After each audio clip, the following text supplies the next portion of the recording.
사도행전 5장 27절부터 32절까지의 말씀.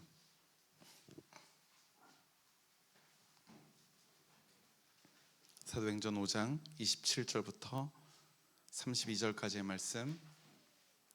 우리가 함께 이 말씀 한 목소리로 읽겠습니다. 시작. 그들이 사도들을 데려다가 공의회 앞에 세우니 대제사장이 신문하였다. 우리가 그들에게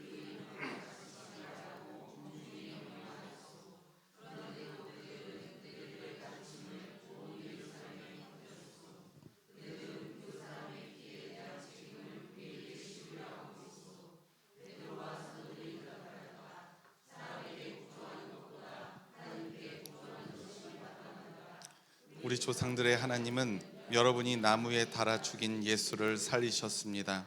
하나님께서는 이분을 높이시어 자기 오른쪽에 앉히시고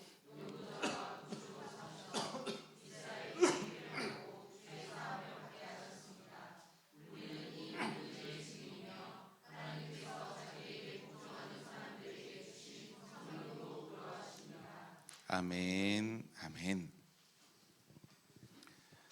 할렐루야, 할렐루야. 오늘도 좋은 날입니다. 벌써 4월의 마지막 주일입니다. 매우 식상한 표현이지만 2025년도가 시작된 지 얼마 안 된 것 같은데 우리들의 시간이 정말로 빠르게 흘러가는 것 같습니다.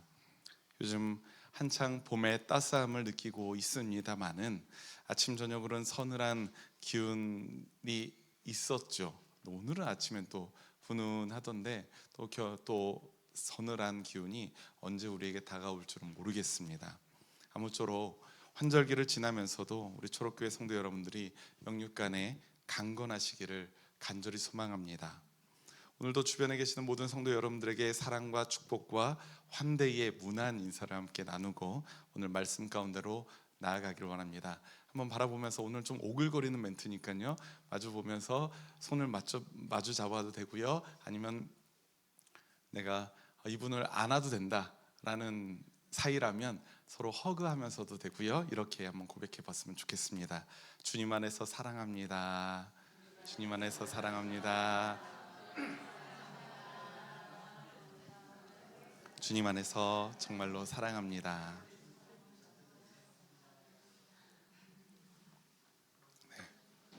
주님 안에서 사랑합니다. 오늘 부활절 둘째 주일에 우리에게 주어진 성서일과의 말씀, 사도행전의 말씀입니다. 사도행전 5장의 말씀인데요, 우리 사도행전 시작부터 5장까지를 한번 짤막하게 한번 훑어볼 겁니다. 이 사도행전의 말씀을 따라가다 보면 부활하신 예수님이 감당하셨던 사역들이 이제 사도들과 초대교회 공동체에게로 어떻게 맡겨지게 되는지, 이제 좀 전문 용어로 위임이라고 하거든요. 위임되었는지, 또 어떻게 그들이 그 사명을 감당했었는지를 우리가 사도행전을 통해서 아주 자연스럽게 알 수가 있습니다. 부활하신 예수님께서 한동안 제자들을 만나셨죠. 이제 그분은 이제 떠나시면서 말씀하신 메시지는 아주 명확했습니다. 사도행전 1장 8절의 말씀, 제가 주보에도 담아 놓았는데요, 우리 사도행전 1장 8절 말씀 우리가 함께 읽겠습니다. 시작. 그러나 성령이 너희에게 내리시면 너희는 능력을 받고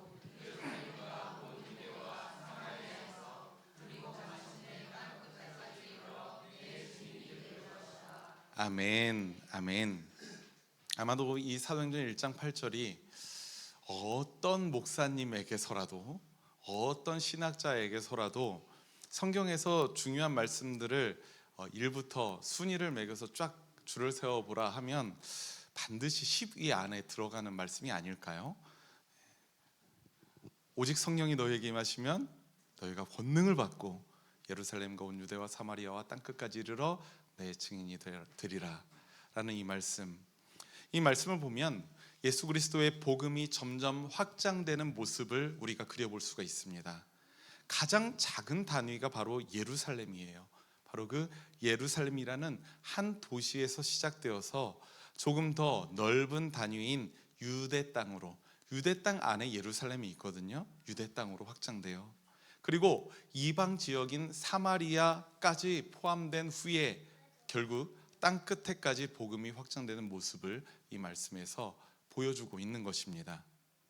그런데 이 말씀에서는 내 증인이 되어야 한다라는 이 명령문이 아니라 내 증인이 될 것이다 라는 미래 시제의 문장으로 선포하는 것에 우리가 주목할 필요가 있습니다. 차이가 있죠. 내 증인이 되어야 한다, 내 증인이 될 것이다.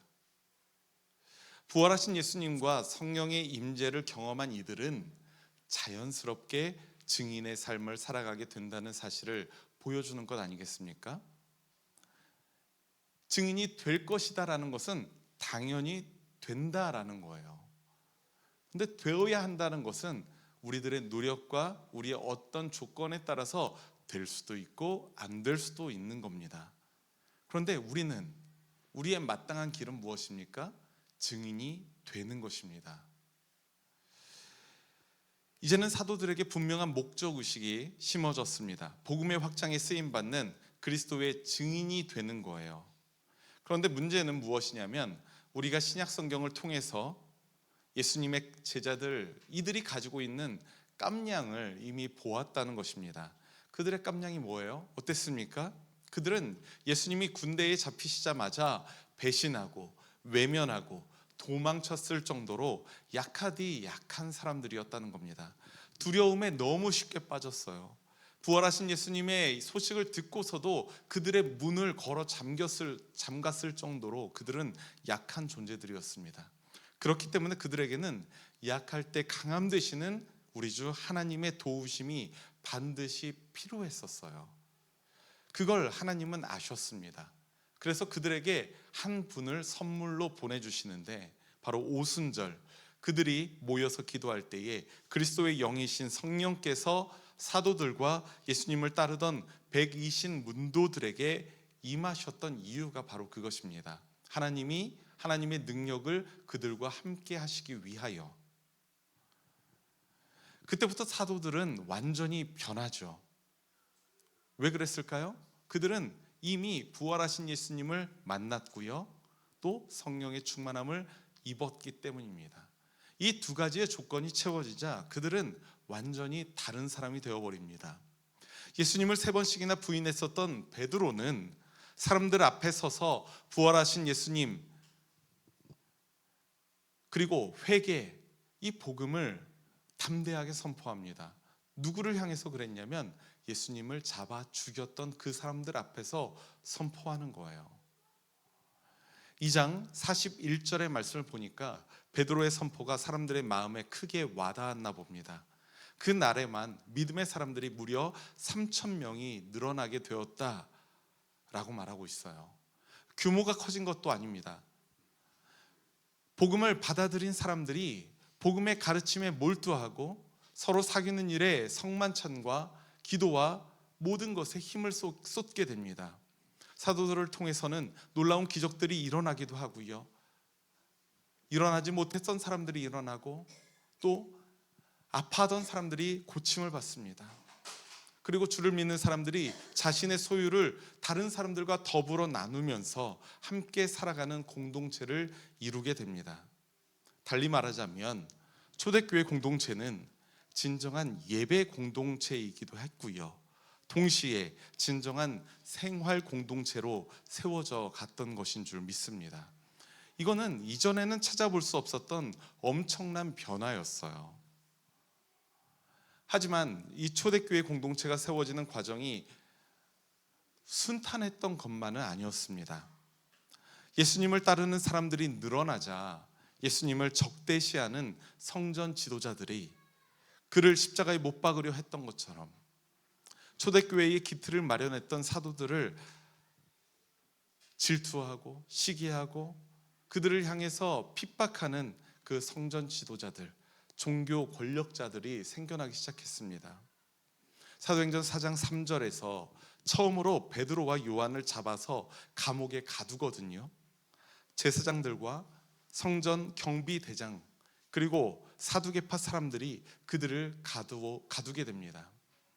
그러나 이제 더 이상 사도들은 예수님을 버리고 도망갔던 그런 약했던 사람들이 아니었죠. 성령으로 충만한 사도들은 그들의 위협과 협박에 굴하지 않습니다. 오히려 담대하게 더욱 그들의 복음을 전하고 있는 모습을 우리는 사도행전의 말씀에서 볼 수가 있습니다. 함께 제가 주보에 담아놓은 4장 10절의 말씀, 사도행전 4장 10절 우리가 함께 읽겠습니다. 시작. 여러분 모두와 모든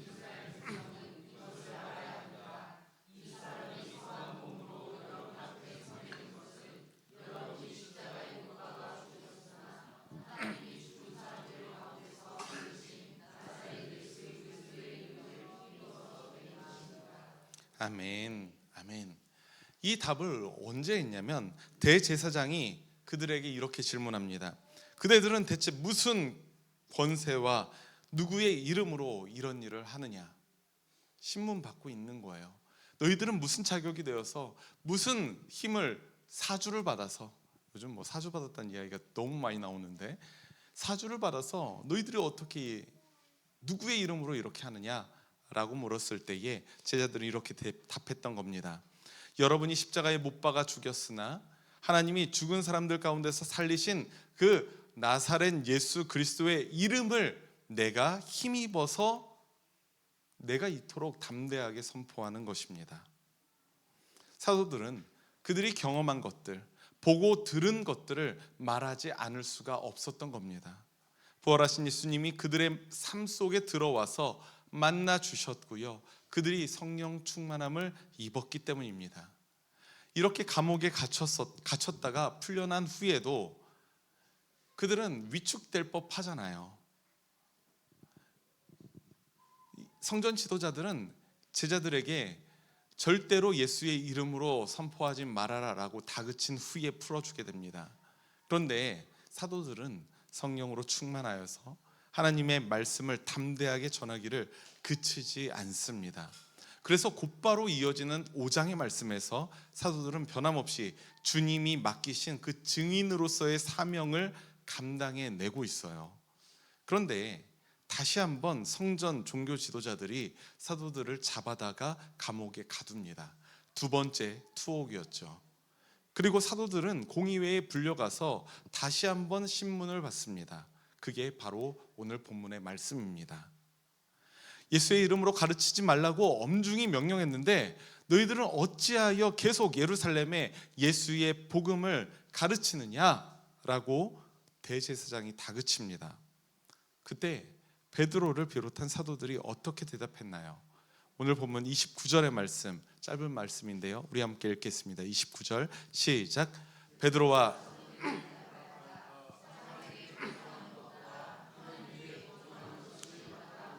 아멘.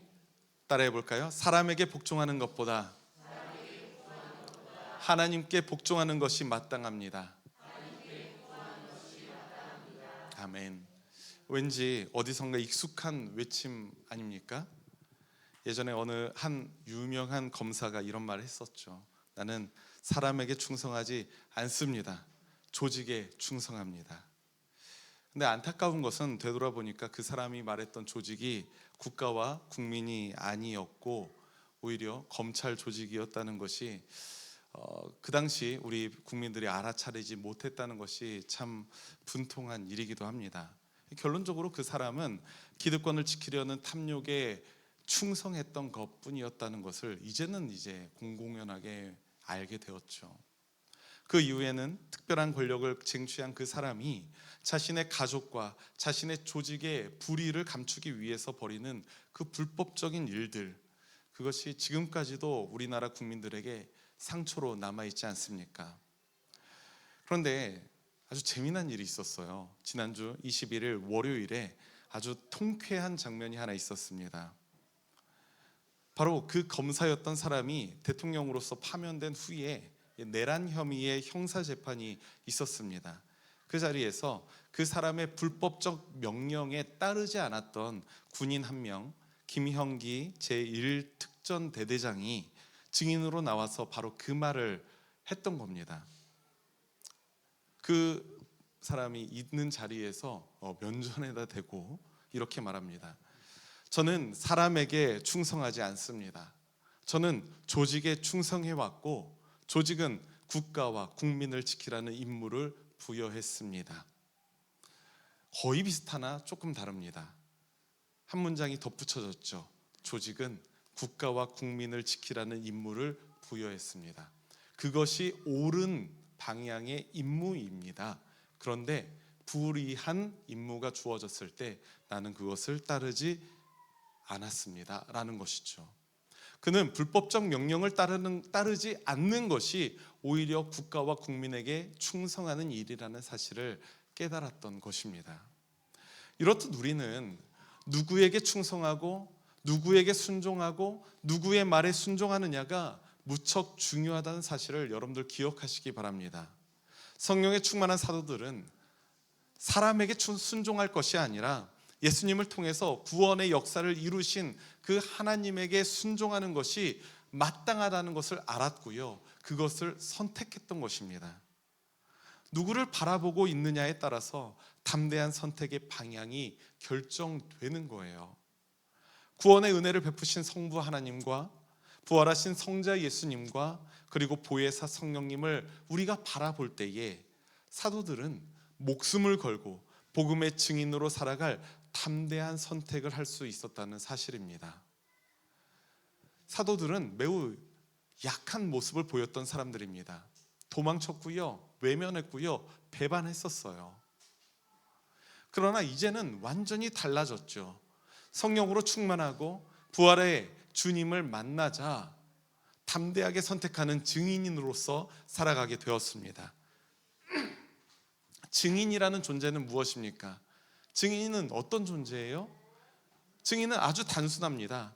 보고 들은 것을 전하는 사람입니다.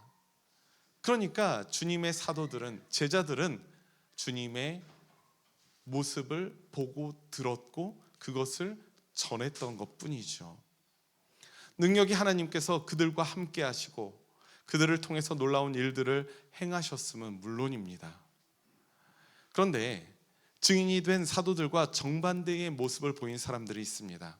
사도들을 감옥에 가두었었던 대제사장과 사두개인들을 비롯한 당시 종교, 성전 지도자들입니다. 5장 17절 말씀을 보니까 사도들을 감옥에 가두었던 성전 지도자들의 마음을 고백하고 있는데요, 무엇 때문에 그들이 사도들을 가두었다고 이야기해요? 무엇 때문에 그랬다고 합니까? 맞아요.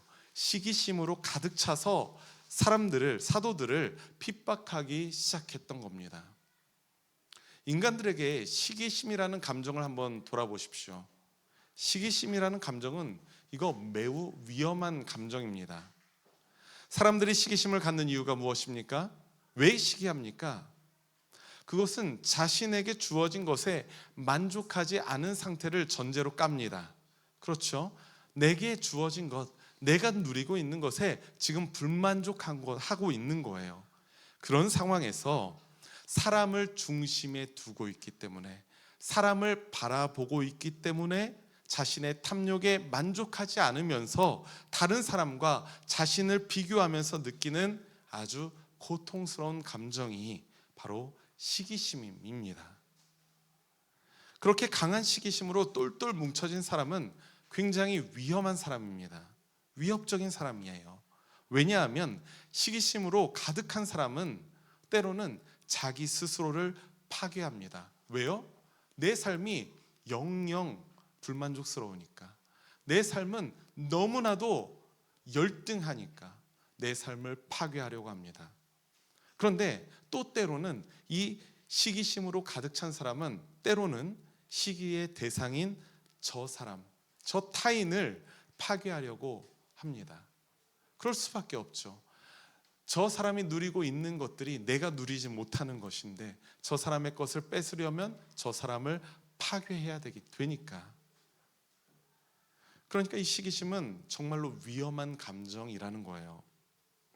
오늘 말씀은 하나님을 바라보며 사람들을 살리는 이 복음의 증인으로 살아간 사람들과 사람을 바라보며 자신과 다른 사람들까지 파괴하려고 하는 이 성전 지도자들의 모습을 우리에게 선택지로 보여주고 있는 것입니다. 여러분들은 어떠한 길을, 누구의 길을 선택하시겠습니까? 바라기는 우리는 하나님을 바라보며 하나님의 말씀에 순종하는 제자의 길을 살아가는 우리 초록교회 신앙가족 여러분들이 되시기를 간절히 소망합니다. 사랑하는 우리 초록교회 신앙가족 여러분, 어제 도서관 프로그램이 있었던 날이었는데요, 재미나게 책놀이 프로그램을 하고 또 아이들과 보드게임을 신나게 하고 프로그램 마치고 잠깐 가족들과 청곡동 시내로 점심을 먹으러 갔었습니다. 그런데 제가 가족들과 이제 식당 웨이팅을 걸어놓고 다이소를 잠깐 가는데 50m도 안 되는 짧은 거리였어요.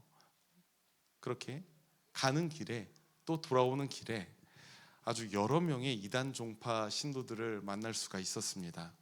푸른색 이제 전단지를 가지고 저한테 주면서 6월절에 대해서 말해주고 싶은 것이 있다고. 네, 그래요. 예 하고 지나쳤습니다. 또 최근에는 신천지의 교주인 이만희가 동해시에 다녀갔다고 하더라고요. 그 이후로 신천지에서도 동해시에서 아주 공격적인 포교 활동을 하고 있다고 합니다. 여러분들 경계하시기 바랍니다. 지난 주 중에 우리 지방의 한 목사님에게 신천지 교인이 와서 편지를 전해주는데 그 신천지 교인의 이름이 그 교회 목사님 사모님의 이름과 똑같았던 거예요. 네, 선한목자교회 목사님이신데 이은영 사모님이신데 신천지 교인 이은영 너무 황당했었다고 하시더라고요. 그 정도로 공격적으로 담대하게 용기 있게 그들의 포교 활동을 하고 있습니다. 가끔 보면 그들의 열정이 정말로 대단하죠. 그런데 우리 그리스도인들에게 정말 중요한 것은 그런 열정일까요? 신천지, 하나님의 교회, 통일교 등등 또 구원파 등등 이러한 이단 종파들이 동해시에서도 아주 창궐하고 있습니다. 적지 않아요. 정말 많이 있습니다. 그런데 그 이단 신도들의 열정을 우리가 본받아야 할까요? 결코 그렇지 않습니다. 그들은 잘못된 것을 바라보고 있고 잘못된 것의 말에 순종하고 있기 때문에 그렇습니다. 기독교 복음의 본질은 무엇이냐면 뜨거움의 온도에 있지 않습니다. 여러분들 그것을 꼭 기억하셔야 돼요. 복음의 본질은 뜨거움의 온도에 있지 않습니다. 열정의 온도에 있지 않아요. 기독교의 본질은 누구의 말씀에 순종하느냐, 또 누구를 바라보느냐, 이러한 방향이 무엇보다 중요하다는 사실을 여러분들 믿으시기 바랍니다. 온도보다 방향입니다. 여러분들은 올바른 방향으로 주님을 향해 나아가는 주의 백성들이 되기를 간절히 소망합니다. 시기심으로 가득 찬 사람은 결코 부활의 증인으로 살아갈 수가 없습니다. 부활은 생명에 속한 것이지만 시기심은 죽임에 속한 것이기 때문이에요. 또 시기심은 사람을 바라보며 자신과 비교할 때에 생겨나는 그런 감정이기 때문에 그렇습니다. 부활의 증인으로 살아가는 우리는, 부활의 증인으로 주님께 부르심을 받은 우리는 사람이 아닌 주님을 바라봐야 할 줄 믿습니다. 생명을 살리고자 살아가야 되는 존재임을 믿습니다.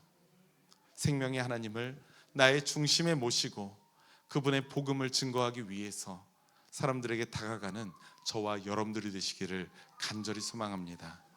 그래서 우리들을 부활의 증인으로 부르신 하나님께서 바로 우리들의 삶을 통해서 기뻐하셨으면 정말로 좋겠어요. 우리 주변에 있는 옆에 있는 분들에게 이렇게 권면해 봅시다. 우리 주님의 기쁨으로 살아갑시다. 우리 주님의 기쁨이 되어서 살아가는 우리가 되었으면 정말로 좋겠습니다. 우리가 주님의 기쁨이 되어서 살아갈 때에 우리는 주님의 말씀에 순종하는 주의 백성이 되어가는 거예요.